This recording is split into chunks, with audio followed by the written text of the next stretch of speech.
Greetings, fellow viewers and players, and welcome back to the AI President's D&D Havoc of Erisia campaign. We've successfully reached the 500 subscriber mark, which I personally thought I would never reach. I'm very grateful for everyone's support of this series.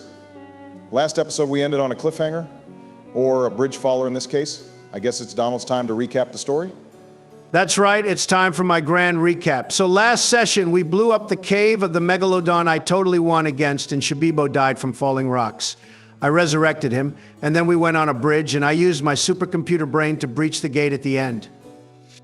We also found a hedge maze, which I promptly burnt down since solving mazes are for nerds. Apparently that pissed off the flowerhead spotlight guy, and he sent down an angel to try to fight us. We fought, but then I convinced the angel that I'm actually the Messiah, and they left, probably wetting themselves on the way back. After that, we found a temple in that area with some guy with an iron mask who's a total racist against cats. Speaking of cats, we found a feral cat girl which eats dead birds raw, feathers and all. We were planning on taking her to Alibaba, or whatever the fuck that blue woman was called. But then the bridge fiasco happened. What about the bandit encampment? And what about the general lore that Nero, the guy with the iron mask, gave us? That's some pretty important information that you skipped. Actually, yeah, I get it. Recaps shouldn't be as long as the episode they are, based upon, didn't have time to say that. Yeah, well, Jackie used his big-ass ears and heard that some bandit guys in the encampment are bringing a guardian guy because we killed some idiot bandit schmucks in session 1. I believe we are now falling into said encampment because Sleepy Jackdaw sneezed or something. I don't really know why the bridge fell. It just did that, I guess. That recap wasn't as bad as I thought it would be, considering the goddamn Jujutsu Kaisen edit in session 3. That shit goes hard, though. My brain was rotting listening to that thing. Seriously, what did half of those quotes even mean? Clearly, you haven't watched Peak. Donnie's right on this one. JJK's Peak for real, for real. Well, now I believe I'm somehow even less inclined to watch it. I think it's better if I start the session instead.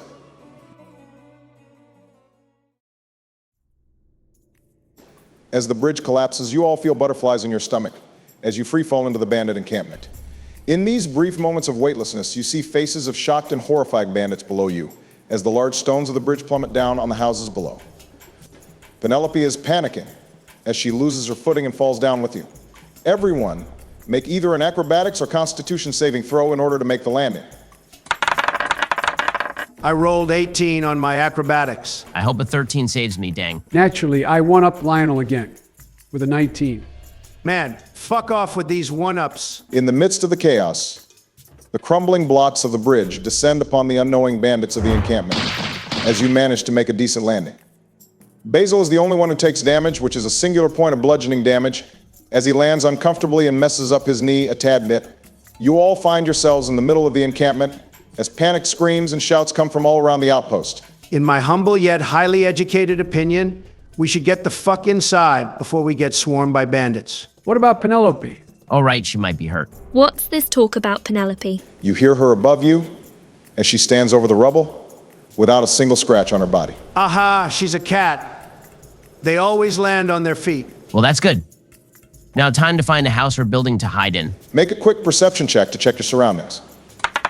A 17, not too shabby. Basil quickly surveys his surroundings and notices several appropriate buildings to use as hiding spots.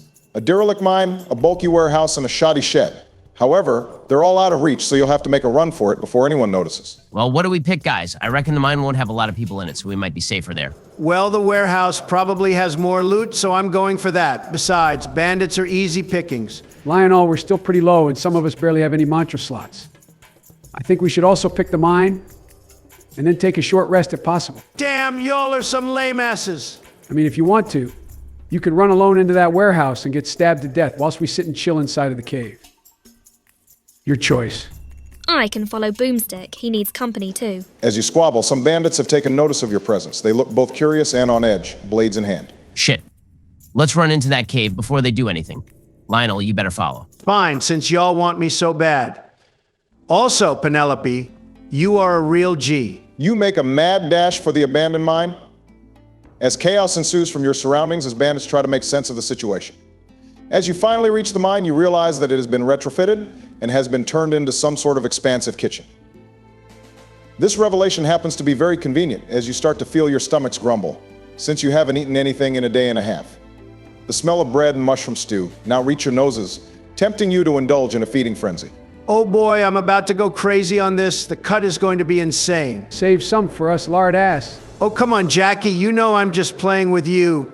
You get to eat as many crumbs as you want. Penelope, are you hungry? You did just eat a bird after all. I could probably eat more if I wanted to. How about we split the food we find? Oh, great. Here Jackdaw goes with this commie shit again. Haven't you heard of finders keepers? Oh, God's below, Lionel. Let's just split the damn food. We don't have time for arguments when we're actively being hunted. You get your share, and you don't make a fuss. Fine.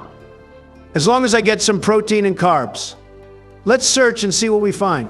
Everyone, roll an investigation check to find some food. Nat 20. 17, I think I'll find something neat. A 13. Penelope rolled a 14. Together you managed to rummage and ravage through their pantry and find 5 pieces of bread and 2 mushroom bisques. You also managed to find 3 canteens filled with swampy water. The quality of the food seems dubious, but currently your stomach is louder than your brain. Ah, hell yeah. Let's chow down, boys. But first I'll use some of my fire to toast the bread. I ain't no damn peasant, eating white bread raw and shit. Respectable. White bread sucks when untoasted. I share no ill will towards white bread. It simply exists. Fair enough. All right, now how do we divide the food? I'll have 2 number 9s, a number 9 large, a number 6 with extra dip. Shut the fuck up, Lionel. There's only 2 options. Holy shit. Get a joke already. I'll have a mushroom bisque and some bread to dip. I'll share my bisque with Penelope, cause she's a real G who offered to follow me into the warehouse like a Chad. Yippee! Man, that's crazy. Trump's simping for cad girls. Jackie, do I have to remind you of what you said last session? I withdraw my statement. That's what I thought. You're damn lucky you're the president. Otherwise, you'd be on a list. He might be on a list already, we just don't know yet. Come on, Basil, what's with the double teaming again? Do I really have to explain? How about we just share our bisque as well with some bread?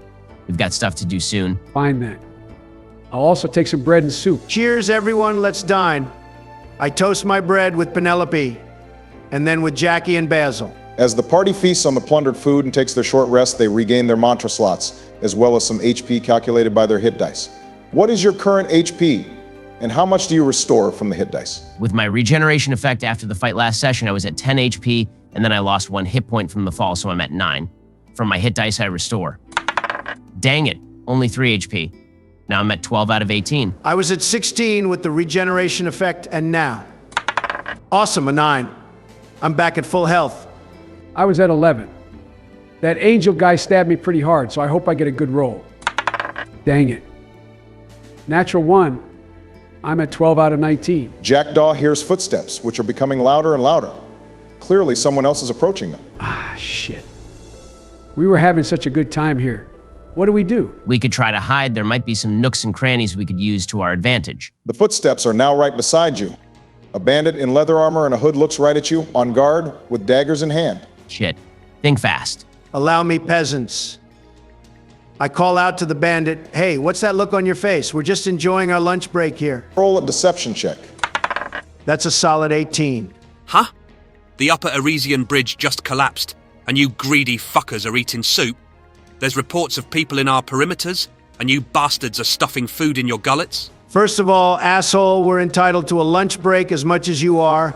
And secondly, the bridge hasn't collapsed. Are you crazy or something? Take your pills and a nap, you delirious twat. Roll another deception check. It has to be very high in order to convince him that he's actually crazy. Easiest 21 of my life. I'm gaslighting this idiot. What? What do you mean? I thought we all heard it. Sorry, mates. Haha. Yeah, I might actually be crazy because what is that felon or slave doing here? I thought Calzin owned her. Felonor? There are no feloners here, totally. Yeah, that's what I thought. I'll take some rations and a nap then. See ya. The gaslit bandit strolls away cluelessly. Okay, there's a lot to unpack here. First of all, how the hell did you manage to gaslight Gatekeep Girlboss the Bandit? And secondly, Penelope's a slave? And who is Calzin? Now that I think about it, that dog tag makes way more sense now. Someone else must have owned her, and she ran away into the wilderness. We could just ask Penelope who Calzin is. She might know important stuff about the bandits. The felon or girl shakes nervously and avoids eye contact with you. Oh, that's right. She might have had some bad experiences here. Let's go easy on her. Hey, Penelope, do you know how many bad guys are here? Lots. There are 4 stronger bad guys here, those with white clothes. Well, that means we've got plenty of ass to kick here, all right? You hear some voices outside of the building. The same bandit that you met before is heard. Well, guys, I'll take my provisions and take a nap. Have a good day, guys. Stop! Did you find any of the stragglers that fell with the bridge? Nah, man. The bridge never fell. In fact, I'm hallucinating right now. What the fuck are you talking about?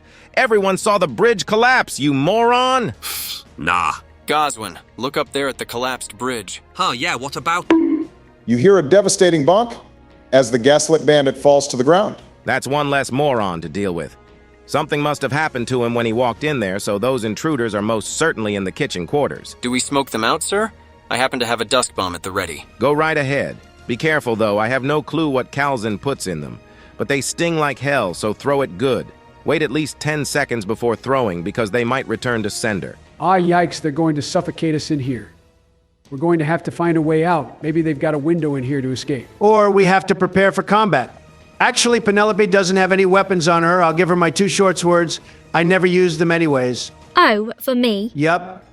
Take these, commit a crime, do whatever. Yay! Well, back to the important question.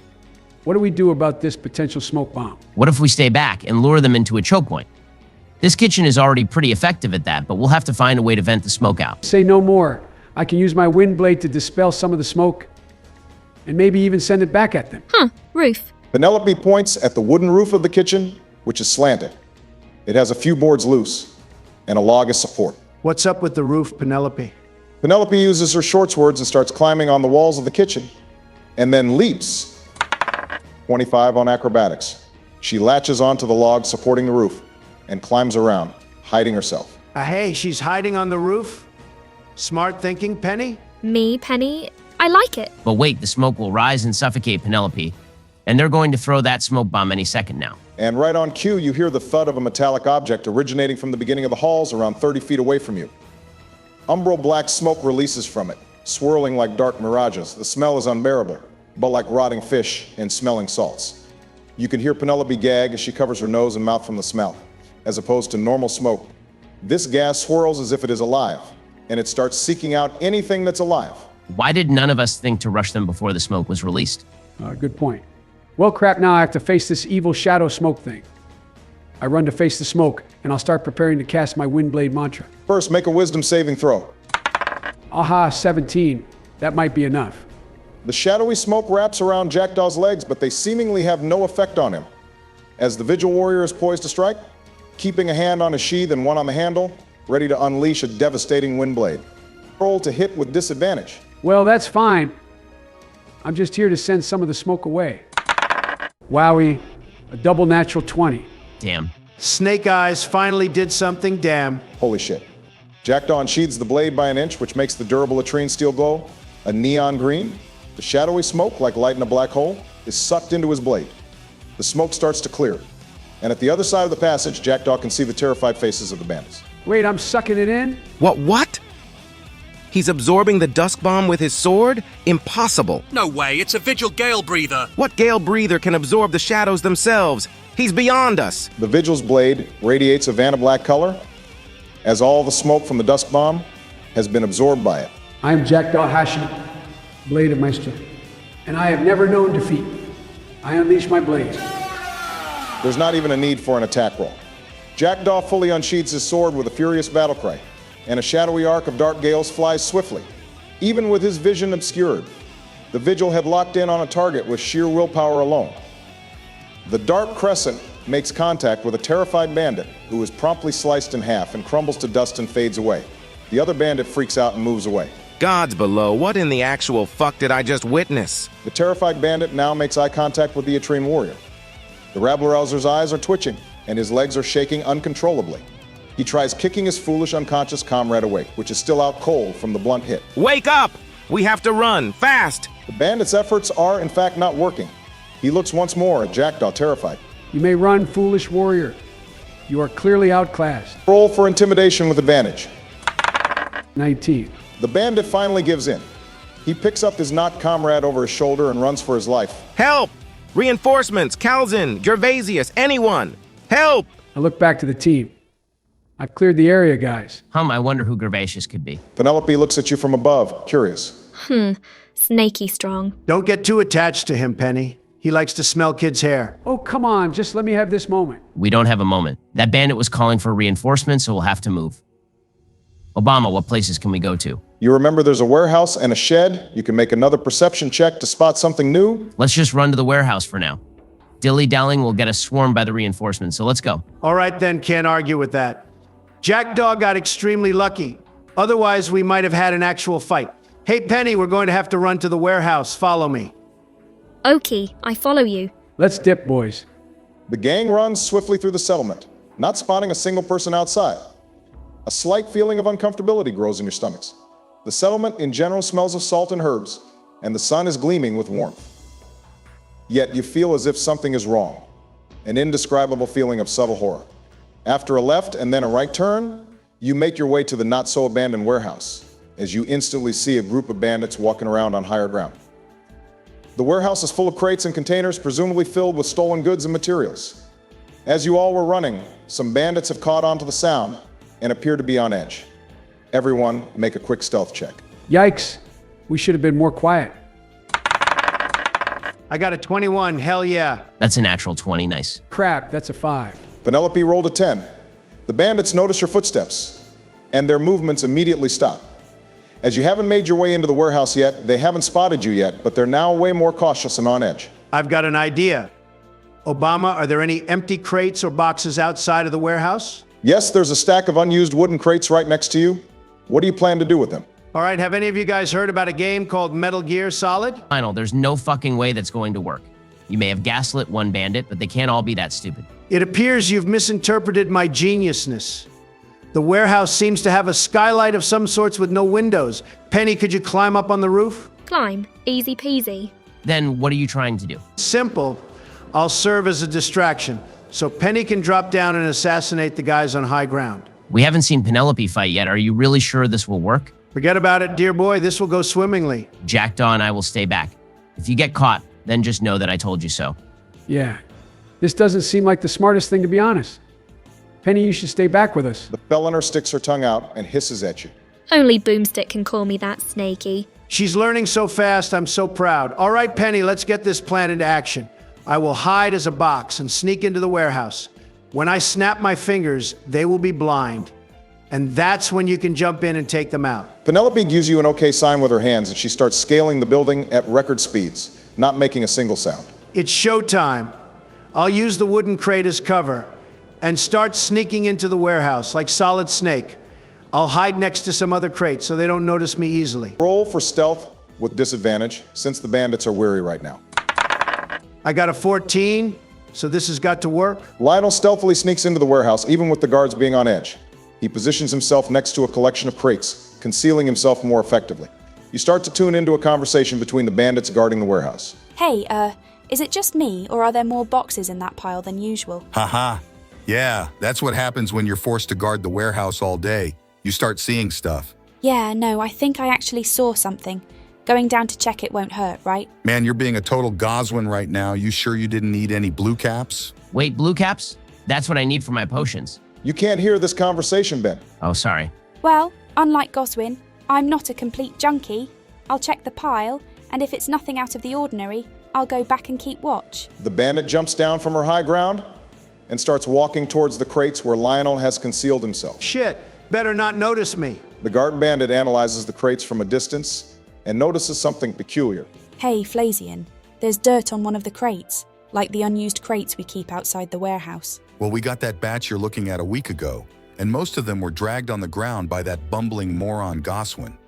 Honestly, I'm surprised there isn't more dirt on them. Huh, well, I guess you're right. Think fast, chuckle nuts, flare snap. Roll to hit with advantage since they are surprised. An 18 and a 19, they should both be blinded. Indeed. Lionel leaps out from the crate and snaps his fingers. As an orb of light burns into the retinas of the bandits, the bandit in front of you covers her eyes in pain from the flashbang. The one on higher ground yelps in pain and turns the other direction. And just according to plan, Penelope jumps from the ceiling, down to the catwalk, and leaps onto the clueless male bandit, who is still on high ground. Penelope rolled a 24 to hit and 15 damage. The feliner uses one of Lionel's short swords to slit the throat of the unaware bandit, killing him instantly.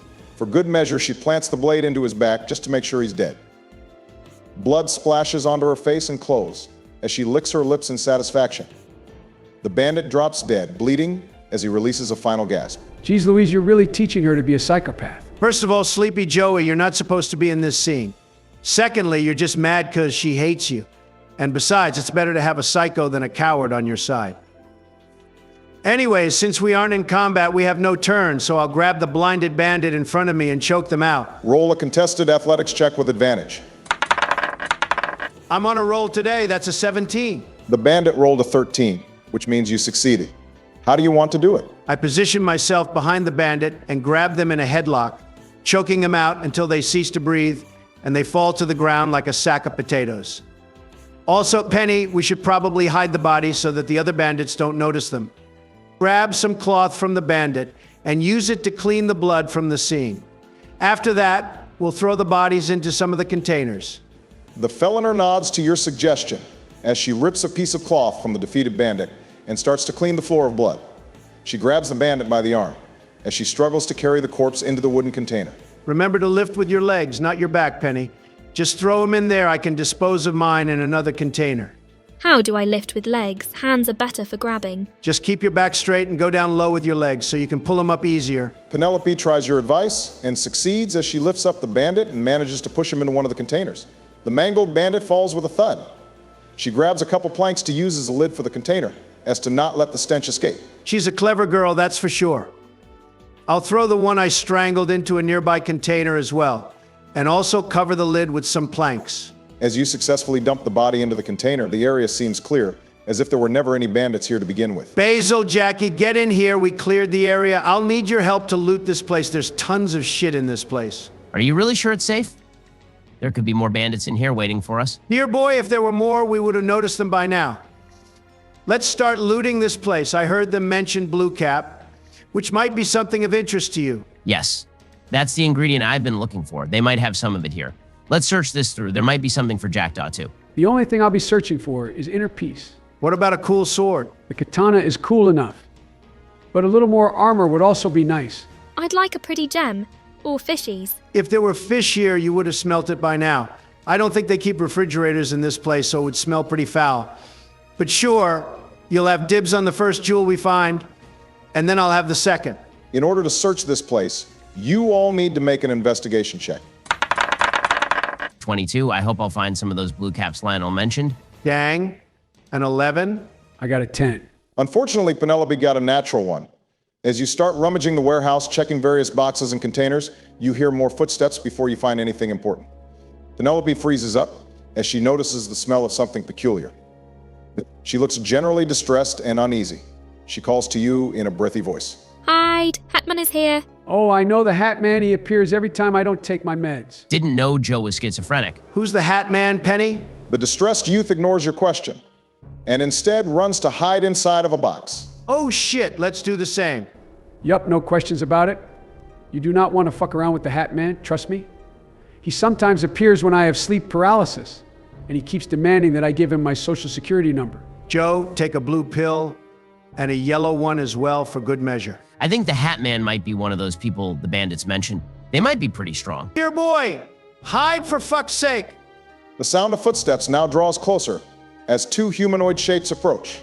They're positioned on the high ground of the warehouse, seemingly through an entrance on the upper floor. One of the men possesses a pale complexion and shoulder-length black flowing hair. They carry oversized red and black robes and a large dark tricorn hat. Along with this, they appear to have a crimson-red blindfold over their eyes, which somehow still allows them to see perfectly fine. He waltzes with a certain aura of malice, radiating an uneasy energy.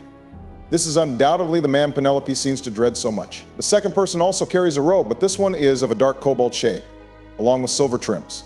On top of this, he carries a luxurious mantle of Arctic blue pelts, along with large sapphires as adornments. On his hips, there appears to be two medium-length sheaths, presumably for his weaponry. The handles seem to be crystal blue, as if they're made out of ice. The man appears to be middle-aged, with combed silvery gray hair. He strolls in a composed manner, but from the looks of it, he appears to be hiding his true intentions. The ebony-haired male speaks up. So, what's on your mind, Gervasius? Since you wanted to drag me away so far? I have come to talk to you about the recent events. First, I got called in by one of the scouts about authority skirmishes, and now the damn place is collapsing. Clearly, there's a lot you've been doing when I've been away, and I want to discuss it with you in private. In the warehouse, huh? Aren't there usually guards in this place? Has your control over these bums become sloppy over the weeks? First of all, you are the one who's been ordering them for the past week. And maybe they got panicked and ran to hide because you decided to tear down the damn bridge with no warning. The guards were practically shitting themselves, and what for? You told no one. There were pathfinders on that bridge, and now they're inside of the settlement, causing us a major headache and possibly an infiltration. Aha. You want me to be transparent, no? Yes, you know damn well why you're my second in command. You're a clever, scheming bastard. You helped me organize these fools into a criminal powerhouse, so what's with your sudden acts of ineptitude? Why do you not tell me your true intentions? The Hat Man snickers to himself.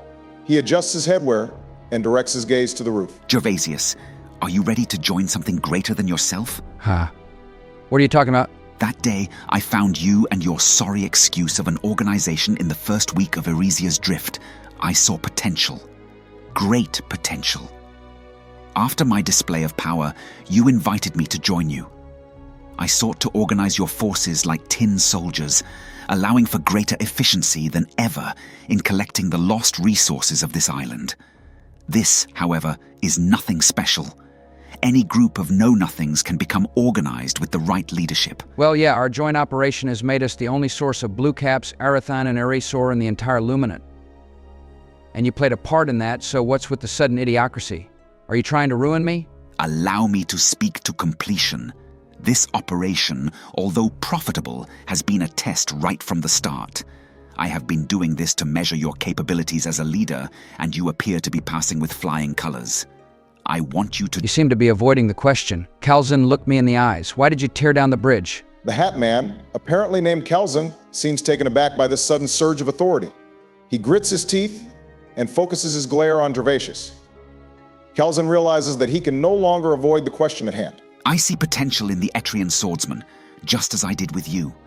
From the looks of it, he appears to be vigilant and would not accept cooperation from someone of my caliber. I'm trying to separate and lure him in with us. The rest of the group are mundane, nothing out of the ordinary. We'll corner them, interrogate them, and put them down. So you tore down the entire bridge just for that? A random notion of potential power? My methods might seem brutish at a glance. It is infinitely easier to break the bridge and send the Etrian into foreign territory to be swarmed and corrupted by us, rather than to launch an ambush against a team which has proven to be much stronger than our foot soldiers. Here, we have the home turf advantage. I see now. But what about that felloner who escaped? Wouldn't she be a threat, considering she carries potentially important information? A wicked smile creeps onto Kalzin's face. He lifts his arms, which seem to be shivering from pure ecstasy. He clenches his fists, vibrating. You mean Penelope? She carries nothing important other than the lashes on her back. Ah, her sweet screams and cries. Breaking helpless people truly is a bliss. Gervasius backs away in disgust. Your hobbies genuinely terrify me. Seriously, get help. One day, you'll understand my joys. There's a certain satisfaction in knowing that you've ruined someone. Besides, Felinors are a pest. No one would care about what I do against them. In fact, I can smell some Felinor hairs right now. Kalzin surveys the warehouse, and his eyes lock in on a certain wooden crate. I see you. You can hear Penelope audibly gasp as she's holding back tears. Kalzin points with his narrow finger towards the box where Penelope is hiding. Gervasius, if you may— The silver-haired man furrows his eyebrows and reluctantly jumps down and walks towards the box. Lionel hears him mumble under his breath. I guess I'll have to clean up yet another mess of yours. Gervasius stops right before the box and lifts his hand. Frostdraw seeking daggers. A ring of frozen debris gathers around the mantled warrior. The shards of ice focus into a dagger in front of him, pointing towards Penelope's box. Sorry, Kitty, boss's orders. However, 3 extra daggers are conjured to his right, much to Gervasius' surprise. What in the... Kelzen, they're in here. They've heard everything. Son of a bitch. The daggers release, hitting the various boxes you're all hiding inside of. They do not pierce the wooden framing, but they do confirm your locations. They've hid well. If it weren't for the Felinor hairs, we would never have noticed them. Well then, I'll treat this as another opportunity to test your capabilities. Although, you might need some help considering the number of your adversaries. Kelzin raises his hands up to the sky. His hands cast a shadow on the floor of the warehouse, and he starts making a shadow puppet of a crab with his fingers. Shadow pods? 2 shadowy creatures, in the forms of crabs, rise from the shadows on the ground. They appear to be about 2 feet tall and 3 feet wide. Their legs are bladed, like the edges of swords. The shadow pods now gather at Gervasius' side. I'll eat lunch. I did skip breakfast after all. Have fun. And remember, do not kill the Atrian. We need him alive. Very well. I'll make quick work of you cowards. I jump out from the boxes and cast a lightning beam. Damn it, that's a 10. Basil jumps from his hiding spot and launches a stream of electric energy at Gervasius, who dodges it easily. The cobalt-cloaked warrior laughs. Ha, that's all you got? Come at me. Roll for initiative. I got a 17. Nice, I got an 18. Damn it, a 4. Jackdaw must have rigged the dice. Penelope rolled a 10, and Gervasius rolled an 11. The 2 shadow pods rolled a 5. The battle order will go Jackdaw, Basil, Gervasius, Penelope, Ippy, shadow pods, and finally Lionel. I'll ready my sword to cast my Windblade mantra to pierce all of the enemies for some good damage. I've decided to change the ruling for the Windblade. If you get a 16 or higher on the hit roll, it pierces 1 enemy. And if you get 20 or higher, it pierces all enemies in a straight line. Aha. All right. I'll cast my Windblade at the shadow pod on the left side of Gervasius. Awesome. A 16. That means I get to pierce once. That's 7 slashing damage to the crab and the big bandit guy. Jackdaw unsheathes, sending out his signature green crescent slash. The Windblade flies right through the armor of the crab and slices the silver-haired warrior's leg. Gervasius grunts lightly and turns his attention to you. The shadow pod, however, seems mostly unbothered by the attack. Hey, trying to defeat shadows with wind? Calzine must have overestimated your worthiness. Well, that just means we'll have to defeat it with light. Thanks for telling us their weakness, doofus. Gervasius winks at you. Sorry, I don't swing that way. He's acting pretty zesty, winking at boys and shit. Perhaps he has ulterior motives. Just in case, I'll try to prove Jackdaw's hypothesis by casting yet another lightning bolt. But this time at the shadow pod on Gervasius' left. I really hope a 13 hits. It will hit the shadow pods, but not Gervasius. I got max damage, which is 7. Basil conjures a beam of electricity at the shadow pod nearest to him. The beam bounces to the other shadow on Gervasius' right. The surge of primal electricity attempts to hit the Cobalt warrior, but he sidesteps it with ease. The shadow pods squeal in pain as they start to smoke from the intense light of the blast. Ha, I guess it did work. Is he trying to make us kill them? Obama, do I know if he's trying to trick us by killing them? Make an insight check. Well, my insight is pretty shit, but I'll try. Never mind, that's a freaking nat 20. Damn unexpected. You gaze into the eyes of Gervasius, and it feels like your minds perfectly connect. Your senses tingle as you hear his voice inside your head. You have to kill the shadow pods. Calzin can hear and see us through them. You won't stand a chance against him. You need my help to take him down. He wants to help us? Gervasius looks infuriated and mouths the words, "Don't say it out loud." Oh no, he wants to totally kill us, Alas and Alak. The Cobalt-cloaked warrior does not look impressed with your acting, but he knows now that you at least get the memo. I'll keep fighting you as normal, so that he doesn't suspect anything. As he says this, Gervasius snaps his fingers and conjures 4 blades of crystallized ice around his waist, which begin to rotate around at rapid speeds. Anyone who wants to come in close range with him within the next 3 turns have to make either an Arcana or sleight of hand saving throw in order to avoid taking damage. Let's see how you fare against my Frostdraw Warden blades. He makes a run for the middle of all of you, which requires you all to make either an Arcana or sleight of hand saving throw. He turned himself into a damn saw blade. I got a 19 on my sleight of hand save, so I ain't taking any damage. I got something better, a dirty 20 for my Arcana. Oh, dang. I hope a 13 is enough. As the Frost Roar makes his mad dash towards the gang, Basil and Lionel manage to jump away. Basil jumps 5 feet north, and Lionel jumps 5 feet south. Jackdaw does not react in time, and takes 5 frost damage from the spinning blades as they rend his abdomen. Youch, this guy hurts. It's now Penelope's turn. She jumps out from her hiding spot and furiously attacks the right side shadow pod with Lionel's short swords. A 15 and an 11. Her first stab with the short sword pierces through the carapace of the shadow pod, dealing 10 piercing damage, dealing extra because of her sneak attack. As she goes for a second stab, the shadow pod steps backwards with explosive footwork, avoiding the additional stab. Her attacks, though not effective, still manage to deal visible damage. As it is the shadow pod's turn, they both run up to Penelope Tacker. Because of their passive talent, swarm tactics, they get advantage on attack rolls when they're close together with other shadow pods. Oh, hell no. They're not laying a damn finger on Penny. Crap. We should have told her to stay hidden. Physical attacks most likely don't do well on these crabs. 15 and 17 from the advantage. The dark critters slice furiously with their bladed legs, dealing 6 and 7 slashing damage. Penelope's legs are slashed relentlessly by the shadow pods, and she falls to one knee, bleeding heavily. Tears start flowing like a flood from her eyes. She's experiencing unimaginable pain from the creature's serrated claws. You hear Kelzin's voice through one of the dark creatures. Exquisite. Pierce her more. Spill her blood for me. These fuckers have to die. I run to get between the shadow pods. Not so fast, Lionel. Running out of Gervasius's melee range will provoke an opportunity attack. I don't care, I'll tank that shit. That's an 8 to hit. Seeing his comrade in grave danger, Lionel runs speedily to her aid. Gervasius, trying to fight as convincingly as possible, grabs one of his blades out of his sheaths to stab Lionel in the back. However, the gunslinger dodges it with just his reflexes and makes his way between the looming shadow crabs. I shove Penelope 5 feet backwards, and I move 5 feet north. I'll say that the shove against Penelope succeeds automatically since she wouldn't try to dodge. Penelope falls backwards, surprised. She hadn't even noticed that Lionel was running to help her from the very beginning. I cast Flame Repulsion to send these shadow demons straight to the fiery pits of hell. The shadow pods have to make a contested dex save versus your constitution throw to dodge the fiery explosion. I got a 14.